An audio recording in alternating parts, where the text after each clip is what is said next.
It's never a good idea to fight someone's dog, but you're in for some real trouble if that dog happens to have 3 heads and belong to the Greek god of death. Torment of Hades, Episode 2 in the Fate of Atlantis story arc for Assassin's Creed Odyssey, launches on June 4th. Contrasting sharply with the carefully managed beauty and seething rebellion of the first episode, Fields of Elysium, Torment of Hades presents an underworld where the dead have abandoned all hope, and begins with Alexios or Cassandra tussling with Cérberus at the gates of the underworld. Victory, it turns out, leaves you deep in debt to Hades himself. So find another dog. You find another dog! The dead need your help too, mainly because your actions unleashed a horde of ghostly criminals from the pits of Tartaros, who you'll hunt down and eradicate in key locations across the map.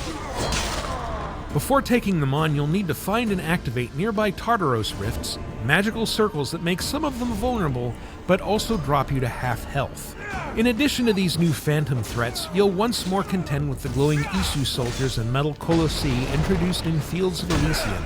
As before, these troops are far tougher than any rank-and-file soldiers you'll meet in Greece, able to wield powerful supernatural attacks that can deal massive damage, knock you off your feet, and stop you from using your abilities in combat.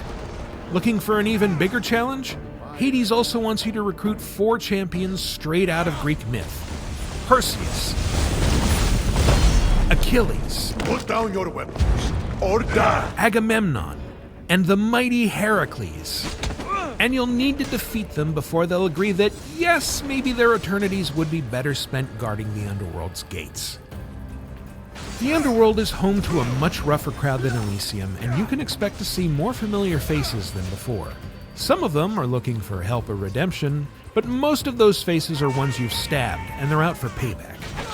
That was the hired killer who tried poisoning the politicians in Athens. The most dangerous of your old foes join the aforementioned champions on the roster of the Fallen, which takes the place of the mercenary rankings. Beating these old enemies is essential to earning the powerful and macabre Armor of the Fallen, which is as useful as it is stylish.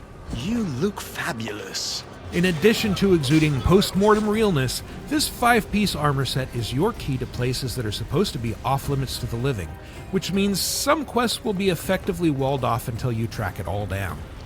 For maximum spookiness, as well as big damage boosts, be sure to pair the Armor of the Fallen with the cursed legendary weapons you earn from beating fallen champions.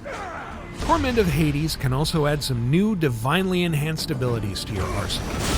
Like Elysium, the Underworld hides 3 Keeper's insights, and finding them lets you power up some of your existing skills to become something completely new. The Devastating Shot skill can become Artemis's Trickery, which lets you create traps with your arrows that deal 250% hunter damage. Vanish becomes Chronos Time Shift, which launches you into the air, freezes time for 3 seconds, and lets you rain down arrows with hunter abilities or transition into a Leap of Faith Ground Smash, all of which deal crit damage. Finally, your trusty Second Wind healing ability becomes Ares' Last Breath, which gives you 10 seconds of invulnerability, cancels any fire or poison effects, automatically parries every melee attack, and gives you back 5% of any damage you deal as health. Torment of Hades is available as part of the Season Pass or for players who purchase the Fate of Atlantis story arc separately.